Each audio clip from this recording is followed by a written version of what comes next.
నమస్తే RK 24/7 news కి స్వాగతం. నా పేరు యశ్వంత్. ముందుగా హెడ్లైన్స్.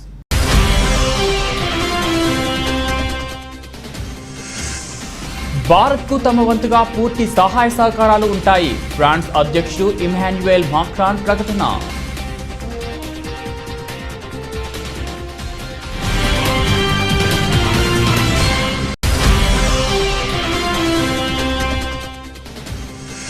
దేశంలో కరోనా కల్లోలం. భారత్లో కొత్తగా 3,60,960 కోవిడ్ పాజిటివ్ కేసులు నమోదు.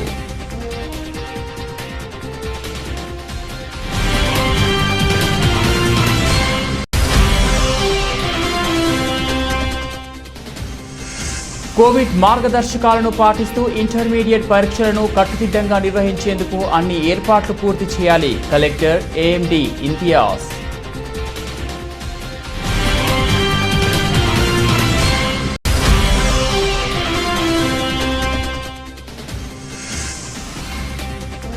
రోజువారీ వీసాల జారీ ప్రక్రియను రద్దు చేసినట్లు హైదరాబాద్లోని యుఎస్ కన్సల్టేట్ జనరల్ మంగళవారం ప్రకటన.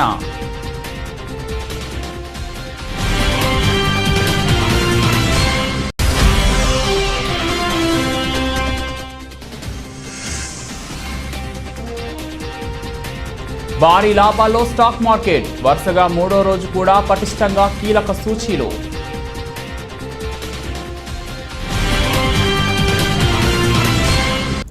కోవిడ్ విజృంభణతో అల్లాడుతున్న భారత్కు తమ వంతుగా పూర్తి సహాయ సహకారాలు ఉంటాయని ఫ్రాన్స్ అధ్యక్షుడు ఇమ్మాన్యుయల్ మాక్రాన్ ప్రకటించారు. ఈ మేరకు హిందీలో ఆయన భారత్ను ఉద్దేశిస్తూ మనం కలిసికట్టుగా విజయం సాధిద్దామంటూ ఫేస్బుక్లో పోస్ట్ చేశారు. కోవిడ్పై పోర్లో భాగంగా భారత్కు త్వరలో ఆక్సిజన్ జనరేటర్లు, ద్రవ ఆక్సిజన్ కంటైనర్లు, వెంటిలేటర్లు, ఇతర వైద్య పరికరాలు, ఔషధాలను సముద్ర వాయు మార్గంలో ఈ వారం చివరిలోగా పంపిస్తామని మంగళవారం ఫ్రాన్స్ తెలిపింది. భారత్లో కోవిడ్ చికిత్సలో సదుపాయాల కొరత ఉంది. ఈ వైద్య అత్యయక స్థితిని పూర్తిగా అధిగమించేందుకు మేం సహాయం చేస్తాం. కష్టకాలంలో ఇరు దేశాలు ఇలా గతంలోనూ ఒకరికొకరు ఎంతగానో సహాయపడ్డాయి అని ఫ్రాన్స్ యూరప్ విదేశీ వ్యవహారాల మంత్రిత్వ శాఖ పేర్కొంది. ఫ్రాన్స్ పంపే ఒక్కో ఆక్సిజన్ జనరేటర్ ఏకంగా 250 పడకలున్న ఆసుపత్రికి నిరంతరాయంగా 10 ఏళ్ల పాటు ఆక్సిజన్ అందించే సామర్థ్యం గలది.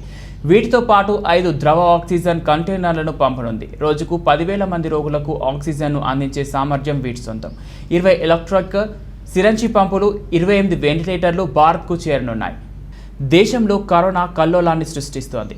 ప్రతిరోజు కేసులతో పాటు మరణాలు పెరుగుతూనే ఉన్నాయి. తాజాగా భారత్లో కొత్తగా 3,60,960 కోవిడ్ పాజిటివ్ కేసులు నమోదయ్యాయి. అదేవిధంగా 3,293 మరణాలు సంభవించాయి. ప్రస్తుతం దేశంలో 29,78,709 కేసులు యాక్టివ్గా ఉన్నాయి. ఇప్పటి వరకు 14.78 మందికి పైగా వ్యాక్సినేషన్ వేయించుకున్నారు. ఒకవైపు కరోనా మహమ్మారి తీవ్రత భయపెడుతోంది. మరోవైపు ఈశాన్య రాష్ట్రం అస్సోంలో భారీ భూకంపం వణికించింది. నేషనల్ సెంటర్ ఫర్ సిస్మాలజీ అందించిన సమాచారం ప్రకారం రిక్టర్ స్కేల్పై 6.4 తీవ్రతతో బుధవారం ఉదయం భూకంపం సంభవించింది. దీంతో భయాందోళనలో ప్రజలు పరుగులు తీశారు. పలు భవనాలు దెబ్బతిన్నాయి. చాలా చోట్ల రహదారులు బీటలు వారాయి. అస్సోంలోని తేజ్పూర్కు పశ్చిమాన 49 కిలోమీటర్లు లోతు 17 కిలోమీటర్ల భూకంపం కేంద్రీకృతమై ఉన్నట్లు సమాచారం. అస్సోం, ఉత్తర బెంగాల్, ఈశాన్య ప్రాంతాల్లోని గౌహతిలో ప్రకంపనలు సంభవించాయి. దీంతో సోషల్ మీడియాలో భూకంపం ఫోటోలు, వీడియోలు వెల్లువెత్తాయి. కోవిడ్-19 సెకండ్ వేవ్ దేశాన్ని సంక్షోభంలోకి నెట్టివేసిన ఈ సమయంలో కేంద్రంలోని బీజేపీ ప్రభుత్వం నాయకత్వ పాలనా బాధ్యతల నుంచి పక్కకు తప్పుకుంది. ప్రజలను గాలికి వదిలేసిందని కాంగ్రెస్ ప్రధాన కార్యదర్శి ప్రియాంక గాంధీ వాద్రా ఆరోపించారు. ఈ క్లిష్ట సమయంలో తోటివారికి సహాయపడుతూ తోడుగా నిలవాలని ప్రజలకు విజ్ఞప్తి చేశారు. మంగళవారం ఆమె మనం అధిగమించగలం శీర్షికతో ఫేస్బుక్లో భావోద్వేగంతో పోస్ట్ చేశారు. దేశంలో అడ్డు అదుపు లేకుండా పెరిగిపోతున్న కరోనా కేసుల్ని జాతీయ సంక్షోభంగా సుప్రీంకోర్టు అభివర్ణించింది. ఇలాంటి వేళలో తాము మౌన ప్రేక్షక పాత్ర పోషించలేమని స్పష్టం చేసింది. Justice Chandrachud, justice Nageswara Rao, justice Ravindra భట్ల ధర్మాసనం యావత్ భారతదేశం జాతీయ సంక్షోభాన్ని ఎదుర్కొంటున్నప్పుడు తాము స్పందించకుండా ఉండలేమని మంగళవారం స్పష్టం చేసింది. ఈ సందర్భంగా కరోనా టీకా ధరలపైన సుప్రీం దృష్టి సారించింది. కరోనా వ్యాక్సిన్ ధరలో వ్యత్యాసం ఎందుకు ఉందని కేంద్రాన్ని ప్రశ్నించింది. సీరం ఇన్స్టిట్యూట్, భారత్ బయోటెక్ సంస్థలు కేంద్రానికి, రాష్ట్రాలకు, ప్రైవేట్ ఆసుపత్రికి వేర్వేరు ధరలకు వ్యాక్సిన్ సరఫరా చేస్తున్న విషయం తెలిసిందే. సీరం రాష్ట్రాలకు 400కు డోసు, ప్రైవేట్ ఆసుపత్రులకు 600కు డోసు చొప్పున అమ్ముతున్నారని ప్రకటించింది. Covid command and control centre chairman గా TTD EO KS Jawahar Reddy నియమితులయ్యారు. తాజాగా ఆయన స్థానంలో టీటీడీ అదనపు ఈవో ధర్మారెడ్డికి బాధ్యతలను అప్పగిస్తున్నట్లు ఏపీ ప్రభుత్వం ప్రకటించింది. ఈ మేరకు టీటీడీ రోజువారీ వ్యవహారాలను అదనపు ఈవో ధర్మారెడ్డికి అప్పగిస్తూ ప్రభుత్వం బుధవారం జీవో విడుదల చేసింది. కోవిడ్ మార్గదర్శకాలను పాటిస్తూ ఇంటర్మీడియట్ పరీక్షలను కట్టుదిట్టంగా నిర్వహించేందుకు అన్ని ఏర్పాట్లు పూర్తి చేయాలని కలెక్టర్ ఏఎండి ఇంతియాజ్ అన్నారు. మంగళవారం నగరంలోని కలెక్టర్ క్యాంపు కార్యాలయంలో ఇంటర్మీడియట్ పబ్లిక్ ఎగ్జామినేషన్స్ మే 2021 నిర్వహణపై కలెక్టర్ అధ్యక్షతన కోఆర్డినేషన్ సమావేశం జరిగింది. ఈ సందర్భంగా ఇంతియాజ్ మాట్లాడుతూ మే 5వ తేదీ నుంచి 23వ తేదీ వరకు ఉదయం 9 గంటల నుంచి మధ్యాహ్నం 12 గంటల వరకు ఇంటర్మీడియట్ పరీక్షలు నిర్వహించనున్నామని, ఇందుకు సంబంధించి జిల్లాలో మొత్తం 142 పరీక్ష కేంద్రాలను ఏర్పాటు చేశామన్నారు. వాటిలో విజయవాడ నగర పరిధిలోని 77 కేంద్రాలను ఏర్పాటు చేయగా జిల్లాలోని ఇతర ప్రాంతాల్లో 65 సెంటర్లను ఏర్పాటు చేశామని కలెక్టర్ తెలిపారు. రాష్ట్రంలో మరో 59,062 మందికి ప్రభుత్వం కొత్తగా పింఛన్లు మంజూరు చేసింది. వీరందరికీ మే 1వ తేదీ నుంచి పింఛన్లు డబ్బులు చెల్లించనున్నారు. 4,431 మంది దీర్ఘకాలిక అనారోగ్య బాధితులతో పాటు 54,631 మందికి వృద్ధాప్య, వితంతు, దివ్యాంగ తదితర పెన్షన్లు కొత్తగా మంజూరయ్యాయి. వైఎస్ జగన్మోహన్ రెడ్డి ముఖ్యమంత్రిగా బాధ్యతలు చేపట్టాక 23 నెలల్లో తాజాగా మంజూరు చేసిన వాటితో కలిపి 14.17 లక్షల మందికి కొత్తగా పెన్షన్లు మంజూరు చేసినట్టు గ్రామీణ పేదరిక నిర్మూలన సంస్థ CEO రాజాబాబు వెల్లడించారు. 2020 జనవరి నుండి ఈ ఏడాది జనవరి వరకు 13.58 లక్షల మందికి ప్రభుత్వం కొత్త పింఛన్లు మంజూరు చేయగా తాజాగా మంజూరైన వాటితో కలిపి 14.17 లక్షలకు పైగా చేరుకున్నట్లు వివరించారు. ప్రశ్నించడమే నచ్చని సీఎం కేసీఆర్కు ఒక మహిళ పోరాటం చేస్తే నచ్చుతుందా అని వైఎస్ షర్మిల ప్రశ్నించారు. కరోనాను ఆరోగ్యశ్రీ పరిధిలోకి తేవాలని కాంగ్రెస్ ఎమ్మెల్యే సీతక్క చేపట్టిన దీక్షను పోలీసులు భగ్నం చేయడంపై స్పందించారు. సీతక్క డిమాండ్కు ఎలాంటి పరిష్కారం చూపకుండానే ప్రభుత్వం, పోలీసులు కలిసి ఆమె దీక్షను భగ్నం చేశారని మంగళవారం షర్మిల ఆరోపించారు. దీన్ని తాము ఖండిస్తున్నామన్నారు. మహిళా వ్యతిరేకిగా పాలన కొనసాగిస్తున్న కేసీఆర్ రేపు ఆ మహిళా ఆధ్వర్యంలో చేపట్టే ఉద్యమాలే బుద్ధి చెబుతాయని షర్మిల పేర్కొన్నారు. ప్రజల ప్రాణాలపై పాలకులకు పట్టింపు లేకపోయినా ఒక మహిళగా సీతక్క ప్రజల తరపున నిలిచి వారి ఆరోగ్యం కోసం దీక్ష చేశారన్నారు. విశ్వనగరంపై కరోనా విశ్వరూపం ప్రదర్శిస్తోంది. తెలంగాణ వ్యాప్తంగా నమోదవుతున్న పాజిటివ్ కేసుల్లో 1/3 వంతు కేసులు కేవలం హైదరాబాద్, రంగారెడ్డి, మేడ్చల్ జిల్లాల పరిధిలోనే నమోదవుతుండడం ఆందోళన కలిగిస్తోంది. మంగళవారం రాష్ట్ర వ్యాప్తంగా అత్యధికంగా 10,122 పాజిటివ్ కేసులు నమోదు కాగా కేవలం 3 జిల్లాల్లోనే రికార్డు స్థాయిలో 2,812 నమోదయ్యాయి. పాజిటివ్ కేసుతో పాటు కోవిడ్ మరణాలు కూడా అంతకంతకు పెరుగుతుండటం గ్రేటర్ వాసులకు కంటి మీద కునుకు లేకుండా చేస్తోంది. వైద్య ఆరోగ్య శాఖ వెల్లడిస్తున్న కోవిడ్ బులెటిన్లో 20 నుంచి 60 మంది చనిపోయినట్లు వెల్లడిస్తుండగా కేవలం గాంధీ, టిమ్స్ ఆసుపత్రిలోనే రోజుకు సగటున 100 నుంచి 120 మంది చనిపోతున్నట్లు విశ్వసనీయంగా తెలిసింది. కరోనా పరిస్థితుల నేపథ్యంలో మే 3 నుంచి అన్ని రకాల రోజువారీ వీసాల జారీ ప్రక్రియను రద్దు చేసినట్లు హైదరాబాద్లోని యుఎస్ కాన్సులేట్ జనరల్ మంగళవారం ప్రకటించింది. తదుపరి ప్రకటన చేసే వరకు ఈ నిర్ణయం అమల్లో ఉంటుందని తెలిపింది. అన్ని రకాల నాన్ ఇమిగ్రేట్స్ వీసా ఇంటర్వ్యూ మాఫీ చేసి అపాయింట్మెంట్లు సైతం రద్దు చేసినట్టు వెల్లడించింది. అమెరికా పౌరుల కోసం అన్ని రకాల రోజువారీ సేవల అపాయింట్మెంట్లను ఏప్రిల్ 25 నుంచి రద్దు చేసినట్టు తెలిపింది. అమెరికా పౌరులకు అత్యవసర సేవలు, వీసా అపాయింట్మెంట్లు కొనసాగుతాయని పేర్కొంది. షెడ్యూల్ ప్రకారం అత్యవసర అపాయింట్మెంట్లను యథాతథంగా జరుపుతామని తెలిపింది. టీఆర్ఎస్ పార్టీ 21వ ఆవిర్భావ దినోత్సవాన్ని పురస్కరించుకొని ఈరోజు పరకాలపట్నంలోని పాత ఏటీఎం సెంటర్లో స్థానిక ఎమ్మెల్యే చల్లా ధర్మారెడ్డి తెరాస జెండా ఎగురవేశారు.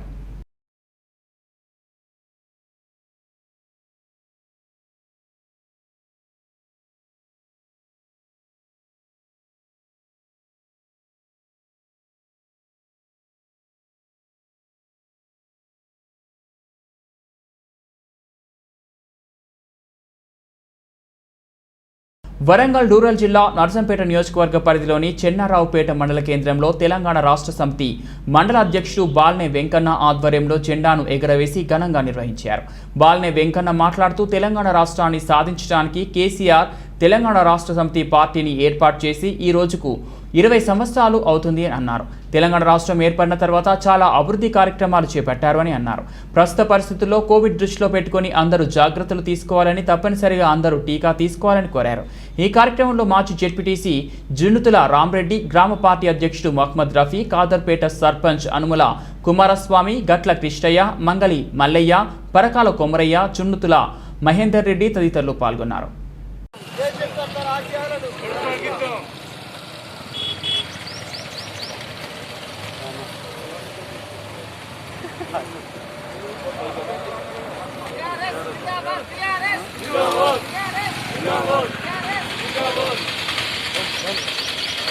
రంగారెడ్డి జిల్లా యాచారం మండల కేంద్రంలో రైతు వేదిక రైతుల ఐక్యతకు ప్రతీక అని ఎమ్మెల్యే మంచిరెడ్డి కిషన్ రెడ్డి తెలిపారు. ఇబ్రహీంపట్నం నియోజకవర్గం యాచారం మండల కేంద్రంలో 20 లక్షల రూపాయలతో నూతనంగా నిర్మించిన రైతు వేదికను స్థానిక ప్రజాప్రతినిధులు మరియు అధికారులతో కలిసి ఎమ్మెల్యే ప్రారంభించారు.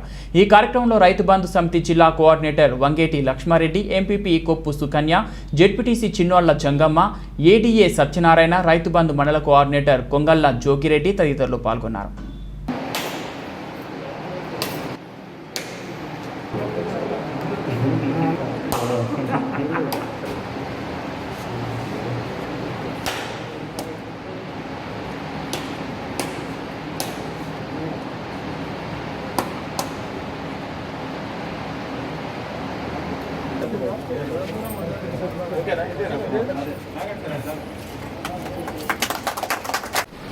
లేని విధంగా రైతు వేదికలని ప్రతి మండల హెడ్ క్వార్టర్లో కానీ మండలానికి ఒక 4 వేదికలు తయారు చేసుకొని గ్రామీణ ప్రాంతంలో ఉన్నటువంటి రైతులందరూ కూడా ఒక దగ్గర సమావేశం కావాలనే ఆలోచనతోటి గౌరవ ముఖ్యమంత్రి గారు ఈ ఆలోచన, ఎందుకంటే చర్చనీయాంశం ఎప్పుడు కూడా అధికారులతోటి సమన్వయంతో ముందుకు పోయి రైతాంగము కష్ట నష్టాలతోటి అవకాశాలు ఏవైతే తీసుకోవాలనో అవగాహన చేసుకోవాలనో అధికారులతో కూర్చొని మాట్లాడుకోవడానికి ఇది ఒక వేదిక, బ్రహ్మాండమైనటువంటి వేదిక.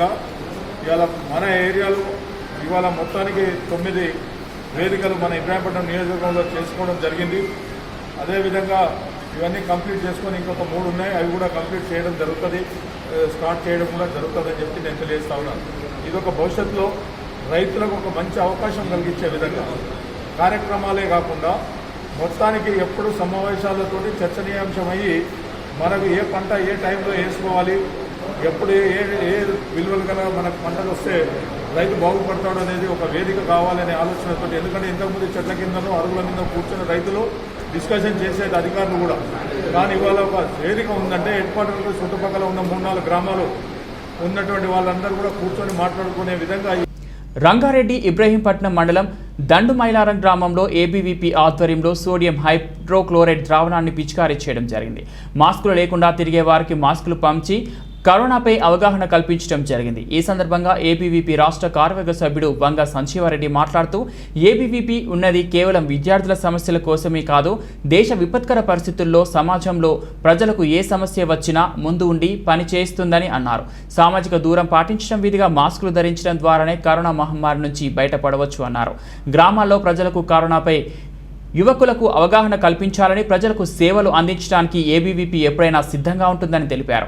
ఈ కార్యక్రమంలో ఏబీవీపీ నాయకులు, రాష్ట్ర కార్యవర్గ సభ్యులు Sai Dhanraj, SFT convener Pavan, Vishnu, BJP నాయకులు నిట్టు శ్రీశైలం, వెంకటరెడ్డి, మల్లికార్జున, రాజశేఖర్ తదితరులు పాల్గొన్నారు.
తిమ్మాపూర్ గ్రామంలో వరి ధాన్యం కొనుగోలు కేంద్రంలో హమాలీలు క్వింటాల్కు 35 రూపాయలు మాత్రమే ఇస్తున్నారని, 40 రూపాయలు ఇస్తేనే క్వాంటా వేయమని తెలపడంతో ఈ రోజు ధాన్యం కొనుగోలు నిలిచిపోయాయి. తెలంగాణ రాష్ట్ర ఇన్ఫో డైరెక్టర్ కేతిరెడ్డి దేవేందర్ రెడ్డి చొరవ తీసుకొని తహసీల్దార్ రాజ్ కుమార్, సర్పంచ్ దుండ్రా నీలమ్మ, రాజయ్యలతో కలిసి రైతులు హమాలీలతో మాట్లాడి క్వింటాల్కు 30 రూపాయల చొప్పున ఇవ్వడానికి రైతులు హమాలీల మధ్య ఒప్పందం కుదిర్చారు.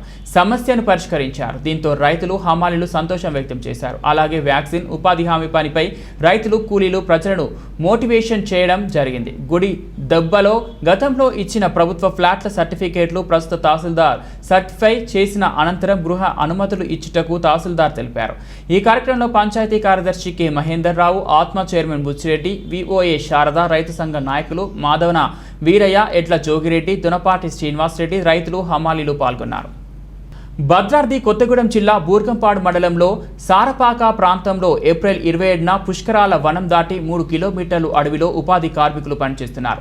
తెలంగాణ వ్యవసాయ కార్మిక సంఘం జిల్లా ఉపాధ్యక్షులు బత్తుల వెంకటేశ్వర్లు ఆ ప్రాంతాన్ని సందర్శించారు. తాళ్ల గుమ్మూరు, కోయగూడెం, సారపాక ఈ 3 ప్రాంతాల నుండి సుమారు 300 మంది ఉపాధి కార్మికులు 6 కిలోమీటర్ల దూరంలో పనిచేస్తున్న కార్మికులకు 8 వారాలైనా వారికి పేమెంట్లు ఇవ్వకపోవడం వల్ల అనేక ఇబ్బందులకు గురవుతున్నారు అని అన్నారు.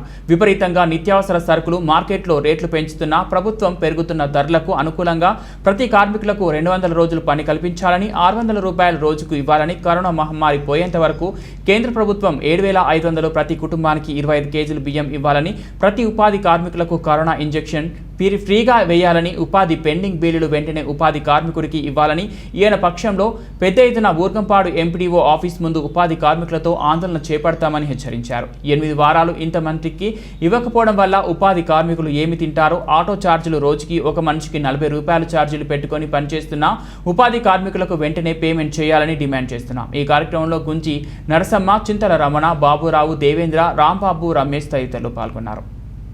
అనుకూలంగా మరి 600 రూపాయలు రోజువారీ కూలి ఇవ్వాల్సిన పరిస్థితి ఉంది. అట్లనే కరోనా కూడా విపరీతంగా పెరుగుతుంది. ఈ కరోనాకి ఈ లాక్డౌన్ విధించే పరిస్థితి కూడా ఈ ప్రభుత్వం కనపడుతుంది. కాబట్టి దానికి సంబంధించి ప్రతి కుటుంబానికి ఉపాధి కార్మికులకి 7,500 రూపాయలు కేంద్ర ప్రభుత్వం ఇవ్వాల్సిన అవసరం ఉంది నెలకి. అట్లానే 10 కేజీల బియ్యం ఉచితంగా ప్రతి నెల ఇవ్వాల్సిన పరిస్థితి కూడా ఉంది ఈ ప్రభుత్వం. అంతేకాకుండా ఇవాళ ఈ కరోనా వైరస్ ఏదైతే ఉందో దీనికి సంబంధించి మొత్తం కూడా బూర్గంపాడు మండల కేంద్రంలోని ప్రభుత్వ క్లస్టర్ ఆసుపత్రిలో ప్రజలు కరోనా వ్యాక్సినేషన్ పరీక్షల కోసం పడిగాపులు పడుతున్నారు. ఉదయం నుంచి ఎండలో చిన్నపిల్లలు సైతం నిలబడ్డారు. కాగా వ్యాక్సినేషన్ పరీక్షలు చేపట్టకపోగా కనీసం సమాధానం చెప్పేవాళ్ళు కరువయ్యారని బాధితులు ఆరోపిస్తున్నారు. ఆసుపత్రి నిర్లక్ష్యంగా వ్యవహరిస్తున్నారని ఆరోపిస్తున్నారు. ఉన్నతాధికారులు స్పందించి తగిన చర్యలు తీసుకోవాలని కోరుతున్నారు. వరంగల్ రూరల్ జిల్లా నర్సంపేట డివిజన్ పరిధిలోని నర్సంపేట ఏరియా ఆసుపత్రిలో ముమ్మరంగా కోవిడ్-19 టెస్టులు మరియు వ్యాక్సినేషన్ జరుగుతుంది. సామ 6 టీవీతో హాస్పిటల్ సూపరింటెండెంట్ పి గోపాల్ మాట్లాడుతూ ఏరియా ఆసుపత్రిలో 30 బెడ్లు కోవిడ్ పేషెంట్ల కొరకు ఏర్పాటు చేశామని, ఇందులో 20 బెడ్లు ఆక్సిజన్ సదుపాయం ఉందని, మిగిలిన 10 బెడ్లు కూడా ఆక్సిజన్ సరఫరాకు పనులు జరుగుతున్నాయన్నారు. నర్సంపేట ఆసుపత్రిలో ప్రత్యేకంగా కోవిడ్ పేషెంట్ల కొరకు నాణ్యమైన వైద్యం అందించి డాక్టర్లు ఉన్నారు అని, ప్రస్తుతం ఆసుపత్రిలో 7 కోవిడ్ పేషెంట్లు చికిత్స పొందుతున్నారు అన్నారు. పెడతలేరు ఇప్పుడు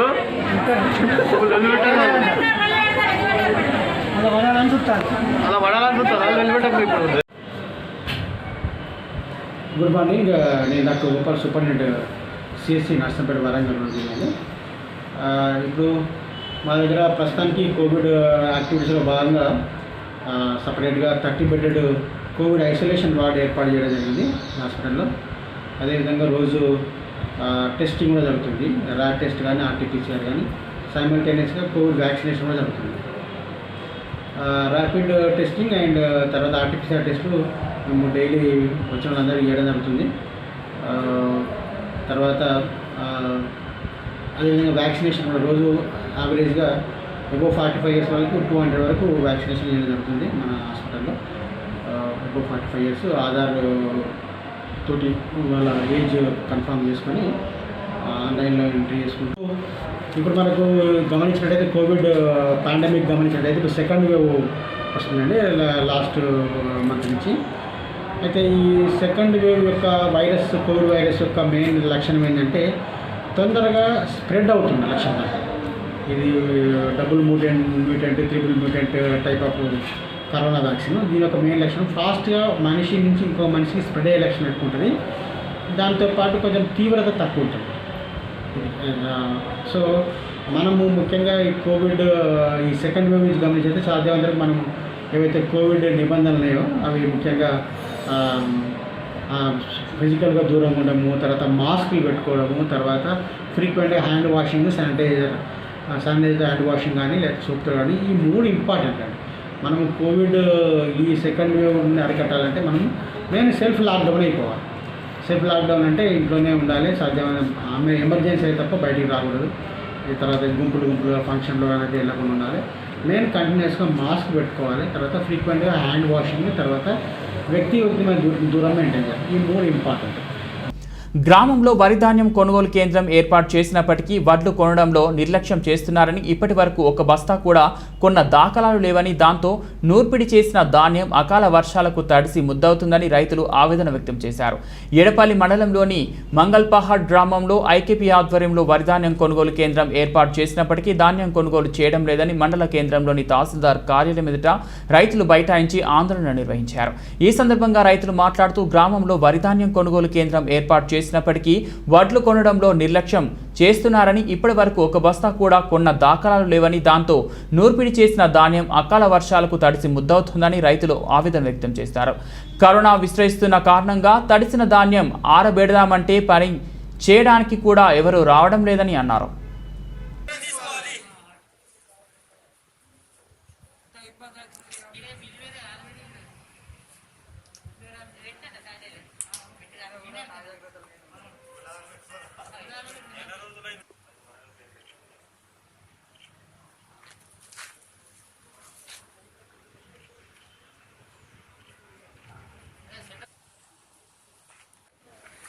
మంగళపల్లి గ్రామం నుంచి వచ్చినాం రైతులం అందరము.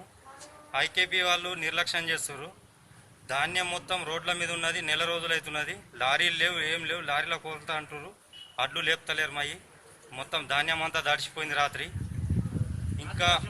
ఇంకా 5 రోజులు ఆగాని అంటారు. రాత్రి వర్షం పడ్డది. మళ్ళీ మంగళపాడుకు లేడీస్కి ఇచ్చారు ఇన్ఛార్జ్. మాకైతే అక్కడ ఏం మాట్లాడకుండా అయిపోయింది. ఏం కథ అంటే ఇక్కడ ఎంఆర్ఓ ఆఫీస్కి వచ్చాము.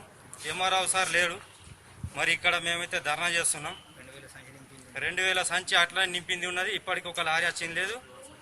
రాత్రి వర్షంకి మొత్తం తడిచిపోయింది ధాన్యం. లేబర్ కూడా లేరు. అక్కడ మొత్తం కొరత ఉన్నది మంగళపాడు గ్రామం. వాళ్ళు పట్టించుకుంటే నాదుడే లేడు అక్కడ. కరోనా జయంగా కైకిల్ బి రావట్లేం లేదు మంది. ఇప్పుడు లారీలు కావాలి. లారీల కొరత ఉంది. లారీల కొరత మధ్య తీరండి. కరోనా మహమ్మారి విజృంభిస్తున్న తరుణంలో కేంద్ర రాష్ట్ర ప్రభుత్వాలు ఇప్పటికే ఆయా రాష్ట్రాలలో లాక్డౌన్ ప్రకటించడంతో కరోనా పరీక్షలు నిర్వహించే కిట్లు ఆరోగ్య శాఖకు అందకపోవడంతో ప్రజలు అసహనం వ్యక్తం చేస్తున్నారు. ఎడపల్లి మండల కేంద్రంలో ప్రాథమిక ఆరోగ్య కేంద్రం ఆధ్వర్యంలో ఏర్పాటు చేసిన కరోనా పరీక్ష కేంద్రంకు కేవలం 40 ర్యాపిడ్ పరీక్షా కిట్లు రావడంతో ప్రజలు అసహనం వ్యక్తం చేశారు. కరోనా పరీక్షలు చేయించుకోవడానికి సుమారు 200 మందికి పైగా వస్తే కేవలం 40 మందికే పరీక్షలు నిర్వహిస్తే మిగతా వారి పరిస్థితి ఏమిటని అధికారులను నిలదీశారు. కేవలం 40 కిట్లే ఉండటంతో సామాజిక దూరం పాటించకుండా ఒకరిపై ఒకరు తోసుకుంటూ టోకెన్ల కొరకు ఎగబడ్డారు. పరీక్షా కేంద్రాన్ని సందర్శించడానికి వచ్చిన రెవెన్యూ డిప్యూటీ తహసీల్దార్ సింధుజ ప్రజలకు ఎంత నచ్చ చెప్పినా వినకపోవడంతో ఎడపల్లి పోలీసులకు సమాచారం అందించారు. వెంటనే పోలీసులు వచ్చి పరిస్థితిని అదుపులోకి తీసుకొచ్చారు. 40 మందికే పరీక్షలు నిర్వహించడంతో మిగతా వారంతా నిరాశతో వెనుక తిరిగారు.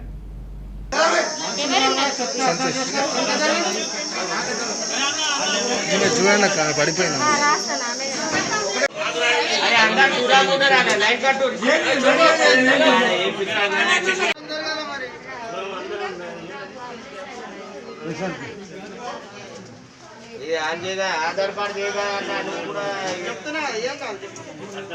పిల్లలకి ఆధార్ కార్డు ఉందా?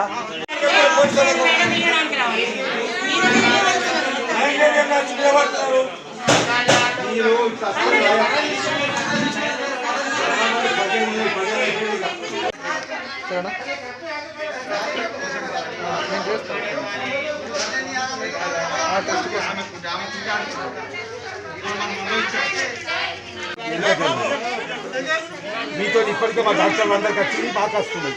దూరం ఉంది అది పిల్లలు చేస్తాను.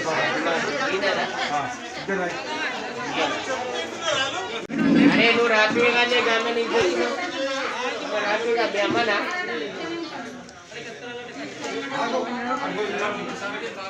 ఇలా తీసుకోమంట. అరే ప్రాబ్లం ఎందుకమ్మా పిల్లలకి ఏమన్నా ఇబ్బంది ఉందా? పిల్లలకి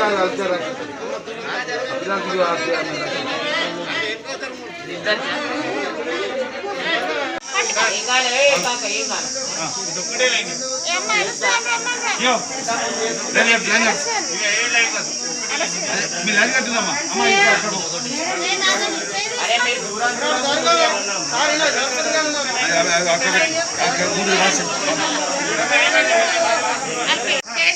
అమ్మ చెప్తున్నా కదా 21 దినం అయిందంటే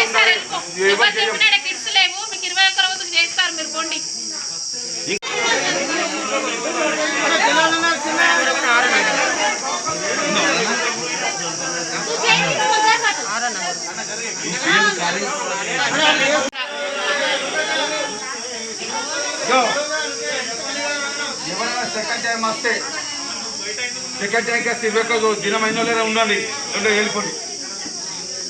ఇంక నువ్వు చేయబట్టి 4 గంటలు తీసుకున్నావు 14 రోజులకు చార్జ్ తీసుకున్నావు 10 మందికి.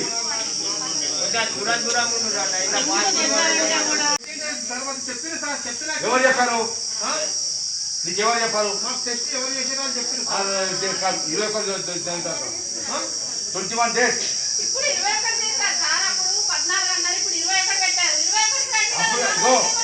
స్టాక్ మార్కెట్ భారీ లాభాల్లో కొనసాగుతుంది. వరుసగా 3వ రోజు కూడా పటిష్టంగా కీలక సూచీలు కదులుతున్నాయి. దీంతో సెన్సెక్స్ 49,000 ఎగువకు చేరగా నిఫ్టీ 14,700 పైన కొనసాగుతుంది. మెటల్ మినహా దాదాపు అన్ని రంగాల షేర్లు లాభపడుతున్నాయి.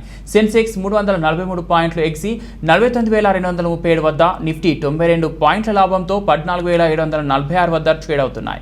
బ్యాంకింగ్, ఆటో స్టాక్స్ లాభాలు మార్కెట్కు ఊతమిస్తున్నాయి. TVS Motors, Indiabulls housing, SBI, Tata Motors, Bajaj finance లాభపడుతుండగా Axis Bank, Britannia, JSW steel నష్టపోతున్నాయి. హైదరాబాద్ రియల్ ఎస్టేట్ రంగంలో నిధుల ప్రవాహం కొనసాగింది. ఈ ఏడాది జనవరి మార్చి మధ్య కాలంలో దేశవ్యాప్తంగా $922 మిలియన్ సంస్థాగత పెట్టుబడులు రాగా, ఇందులో 41% అంటే $384 మిలియన్ ఇన్వెస్ట్మెంట్స్ హైదరాబాద్ రియాలిటీ రంగంలోకి వచ్చాయని జేఎల్ఎల్ నివేదిక వెల్లడించింది. ఫీనిక్స్ వంటి పలు నిర్మాణ సంస్థలు నగరంలో కొత్త అభివృద్ధి ప్రాజెక్టు ప్రారంభించడమే ఈ వృద్ధికి కారణమని తెలిపింది. గతేడాది Q1లో హైదరాబాద్లోకి $100 మిలియన్ పెట్టుబడులు వచ్చాయి. హోరాహోరీ పోరులో రాయల్ ఛాలెంజర్స్ బెంగళూరుపై చేయి సాధించింది. మంగళవారం ఇక్కడ జరిగిన మ్యాచ్లో ఆర్సీబీ ఒక పరుగు తేడాతో ఢిల్లీ క్యాపిటల్స్ను ఓడించింది. ముందుగా బెంగళూరు 20 ఓవర్లలో 5 వికెట్ల నష్టానికి 171 పరుగులు చేసింది. Player of the match AB de Villiers 42 బంతుల్లో 75 నాట్అవుట్, 3 ఫోర్లు, 5 సిక్సర్లు చెలరేగగా, రజత్ పటిదార్ 22 బంతుల్లో 31, 2 సిక్స్లు రాణించారు. అనంతరం ఢిల్లీ 20 ఓవర్స్లో 4 వికెట్లకు 170 పరుగులు చేయగలిగింది. రిషబ్ పంత్ 48 బంతుల్లో 58 నాట్అవుట్, 6 ఫోర్లు, షిమ్రాన్ హెట్మైర్ 25 బంతుల్లో 53 నాట్అవుట్, 2 ఫోర్లు, 4 సిక్సర్లు, అర్ధ సెంచరీలు సాధించారు. నటుడిగా మలయాళ సూపర్ స్టార్ మోహన్ లాల్ ప్రతిభ గురించి ప్రత్యేకంగా పరిచయం అక్కర్లేదు. కానీ ఇప్పుడు అతడు నటనలో కాకుండా మరో పనిలో లీనమయ్యారు.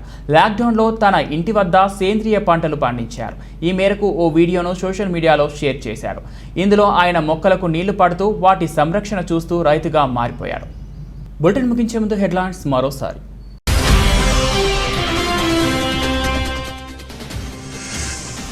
భారత్కు తమ వంతుగా పూర్తి సహాయ సహకారాలు ఉంటాయి. ఫ్రాన్స్ అధ్యక్షుడు ఇమ్మాన్యుయల్ మాక్రాన్ ప్రకటన.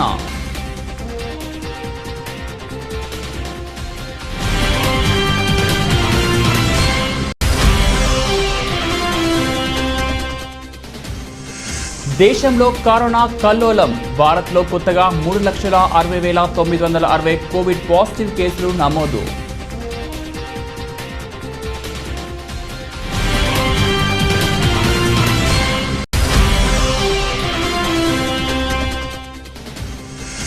కోవిడ్ మార్గదర్శకాలను పాటిస్తూ ఇంటర్మీడియట్ పరీక్షలను కట్టుదిట్టంగా నిర్వహించేందుకు అన్ని ఏర్పాట్లు పూర్తి చేయాలి. Collector AMD Imtiaz.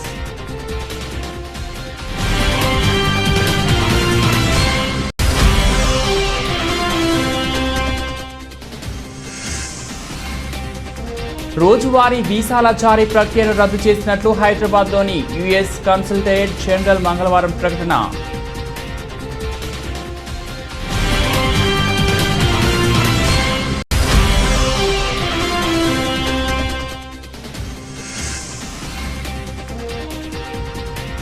భారీ లాభాల్లో స్టాక్ మార్కెట్. వరుసగా 3వ రోజు కూడా పటిష్టంగా కీలక సూచీలు.